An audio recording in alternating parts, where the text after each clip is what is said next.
Next question ہے، زمین بوس ہو جانے والی قبروں یا ٹوٹ پھوٹ کا شکار ہو جانے والی قبروں کو مرمت کروانا کیا اسلام میں جائز ہے؟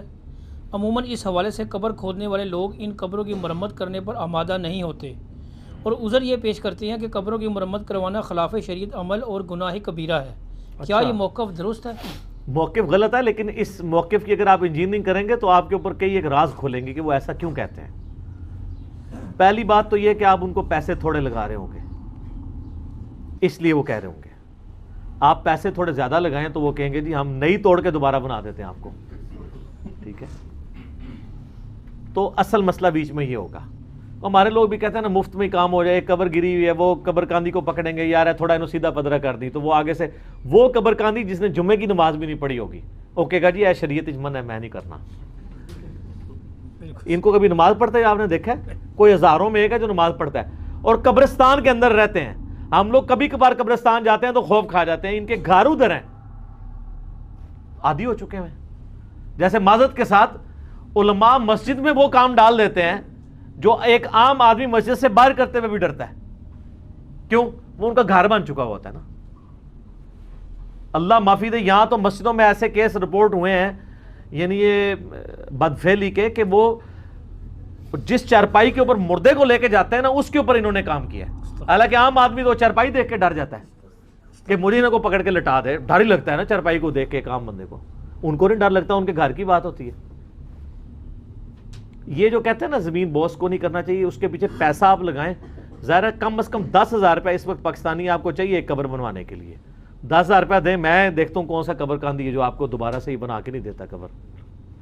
مفت تو کام بھی نہیں کریں گے، اس کی وجہ یہ کہ اس کے پیچھے ان کی ایک انٹینشن جڑی ہے جو آپ کو پتہ ہی نہیں کیا ہے۔ یہ لوگ اس تلاش میں ہوتے ہیں کہ قبریں بسیدہ ہوں، ان کے آثار مٹ جائیں تو وہاں نئے مردے دفنا دیں، کیونکہ قبرستان کی جگہ گورنمنٹ کوئی نہیں دے رہی۔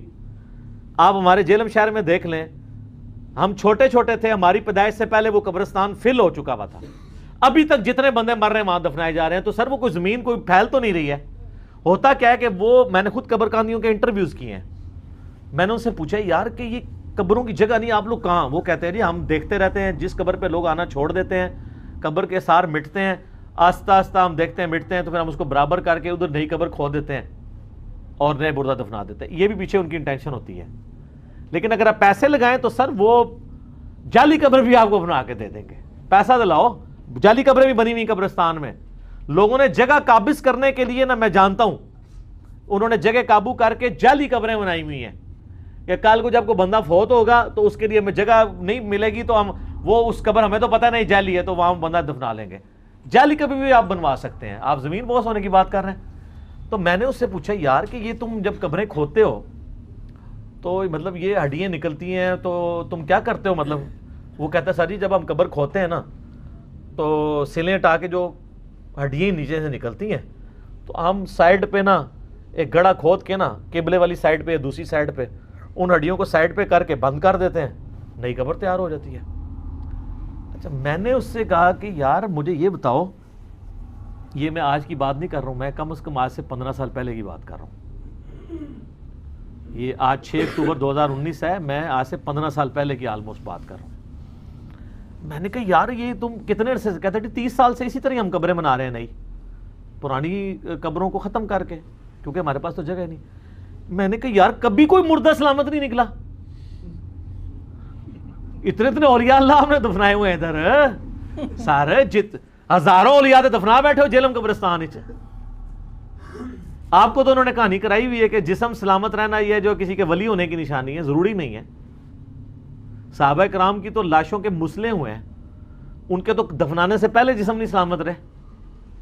یہ تو پروٹوکول صرف پروفٹس کا ہے یا جسے اللہ دینا چاہے، جیسا کہ صحیح بخاری میں آتا ہے حضرت عمر کا پاؤں نکل آیا تھا، 1390 نمبر حدیث ہے صحیح بخاری میں، ان کی وفات کے آلموسٹ 70 سال کے بعد جب حجرہ عائشہ کی دیوار گر گئی تھی۔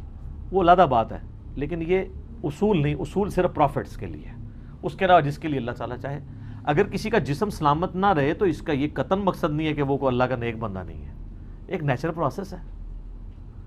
تو میں نے کہا یار کوئی کبھی مردہ سلامت نہیں نکلا۔ کہتا ہے جی ان 30 سالوں میں صرف ایک دفعہ ہوا ہے کہ ایک قبر میں نے کھودی ہے تو مردہ سلامت نکلا ہے. اچھا. سینکڑوں قبریں کھودی ہیں ایک بندہ. میں نے کہا یار مجھے اس کی قبر پہ لے جاؤ. کہتا ہے جی وہ قبر ایسی تھی کہ اس قبر کے آثار بھی مٹے ہوئے تھے.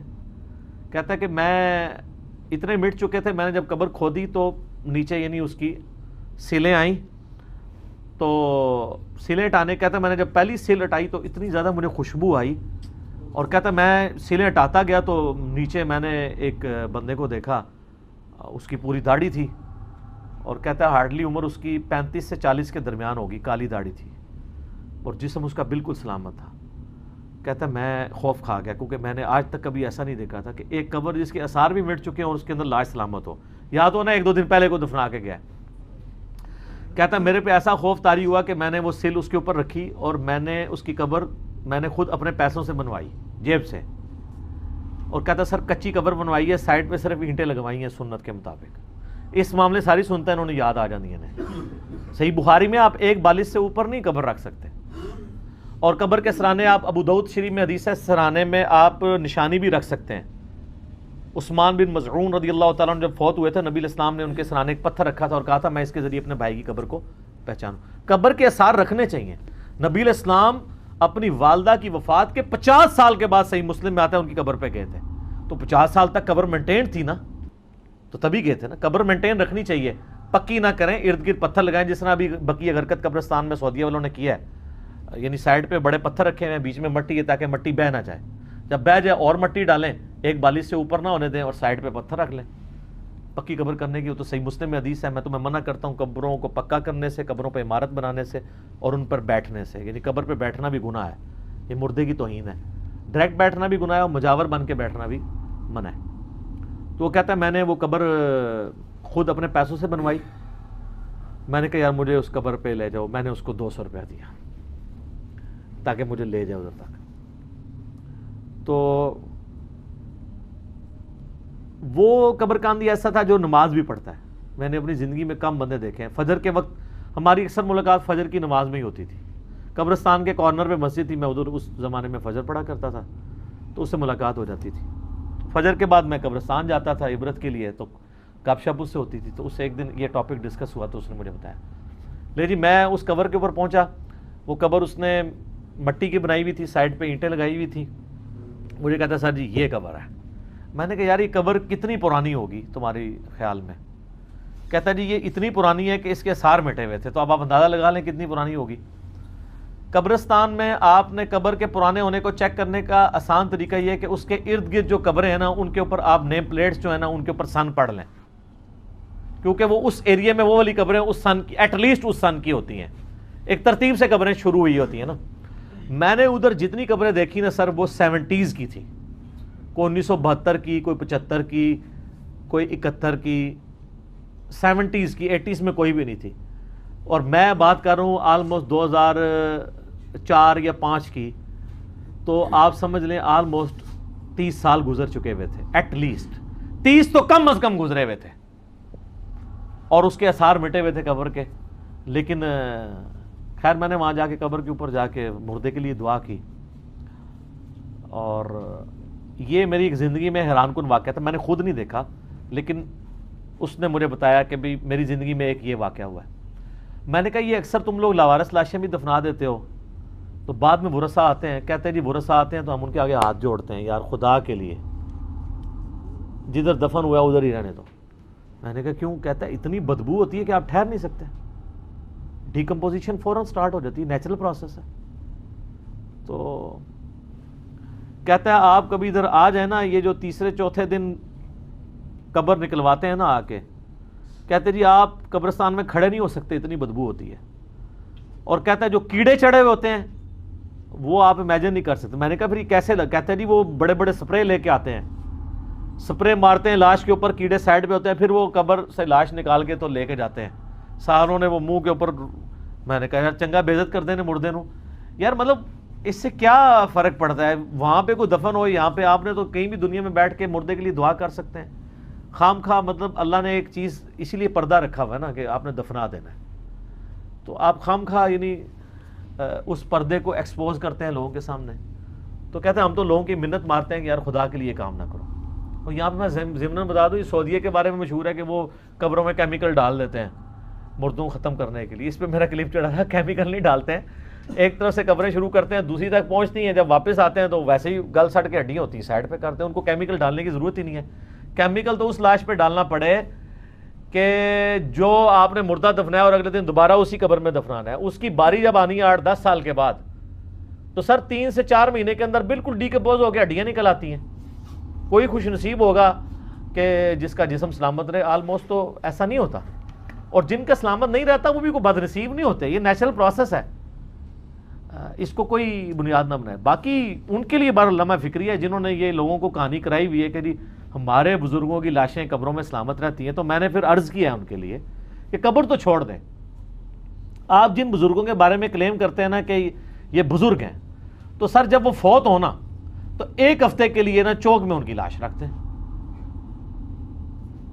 اگر خراب ہو گئی تو ہماری ڈاکٹرائن درست, اور اگر سلامت رہ گئی تو آپ کی ڈاکٹرائن درست. ایک کسی بزرگ کی قربانی دے کے, اگر یقین کریں, اگر ایک بزرگ کی قربانی دے کے آپ اس کو چوک میں رکھ کے اگر پورا پاکستان بریلوی ہو جاتا ہے تو سر یہ کون سا سودا ہے؟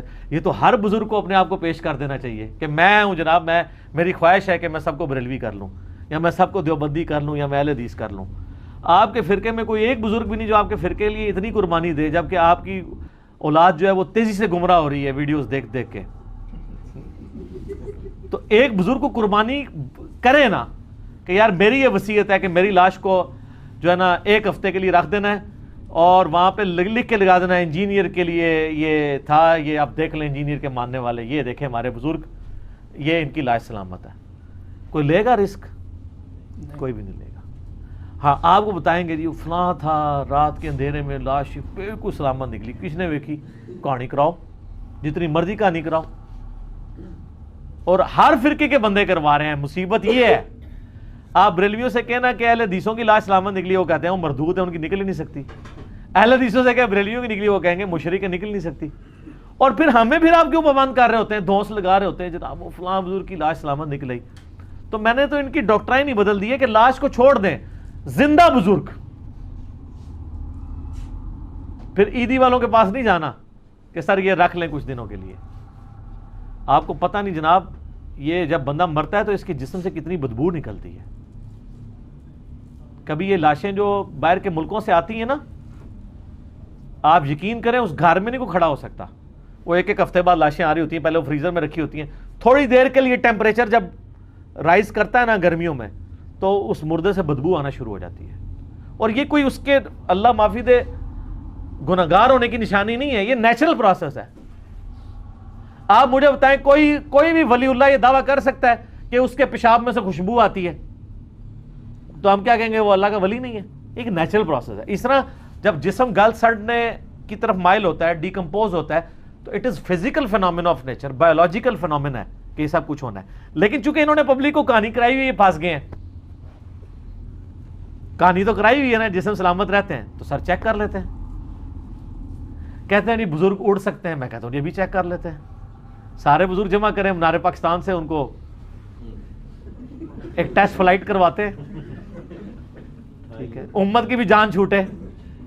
لیکن چونکہ اس طرح کی ایکٹیویٹی کرنا ہے تو گناہ ہے, تو ہم احتیاطاً نہ ایک گورے کا بنا ہوا پیراشوٹ ان کی کمر پہ باندھ دیں گے. جب وہ مرنے لگے تو ایک بٹن دبا دیں تو گورے کا پیراشوٹ ان کو بچا لے. بزرگوں کا نہیں, گورے کا. وہ جی بزرگ سب کچھ بزرگ چلا رہے ہیں دنیا کا نظام. تو میں نے کہا اللہ کے بندوں یہ سارے بزرگوں کو بوئنگ 747 میں بٹھاؤ, خود بھی ساتھ بیٹھو جو جتنا پکا مرید ہے, اور 10,000 فٹ کی بلندی پہ جا کے پائلٹ کو تو ہم کہیں گے کود جا تو.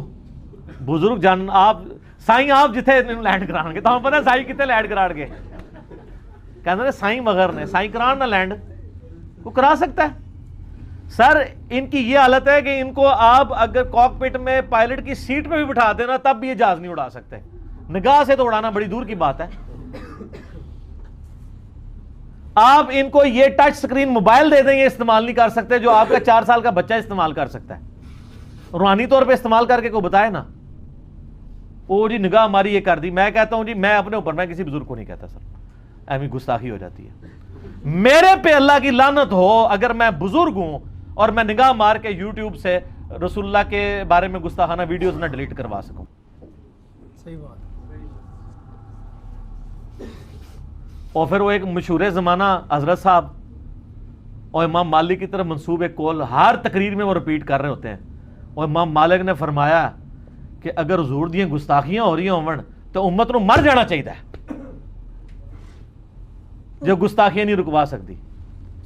یعنی امام مالک فرمایا کرتے تھے کہ اگر رسول اللہ کے گستاخ زندہ ہیں تو امت کو مر جانا چاہیے اگر وہ گستاخوں کو نہ مارے. تو میں نے اس پہ ایک عرض کیا ہے کہ عوام الناس کو تو بعد میں مرنا چاہیے.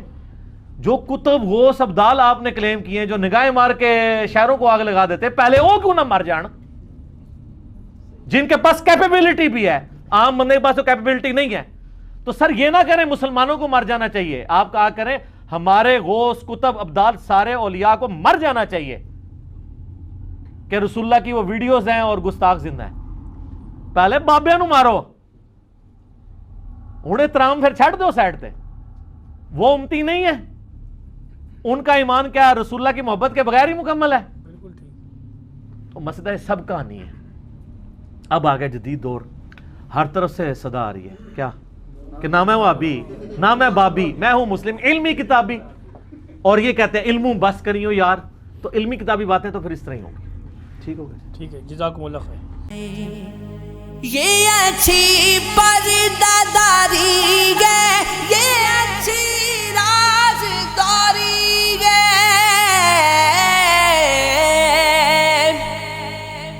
یہ اچھی پرداداری ہے, یہ اچھی رازداری ہے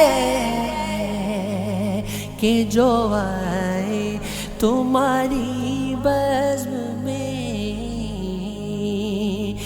جو آئے تمہاری بزم میں دیوانہ ہو جائے, کہ جو آئے تمہاری بزم میں دیوانہ ہو جائے. میرا سر کٹ کے مقتل میں گرا قاتل کے قدموں پر, میرا سر کٹ کے مقتل میں گرا قاتل کے قدموں پر. دم آخر دم آخر دم آخر دم آخر ادا یوں سجدہ شکرانہ ہو جائے.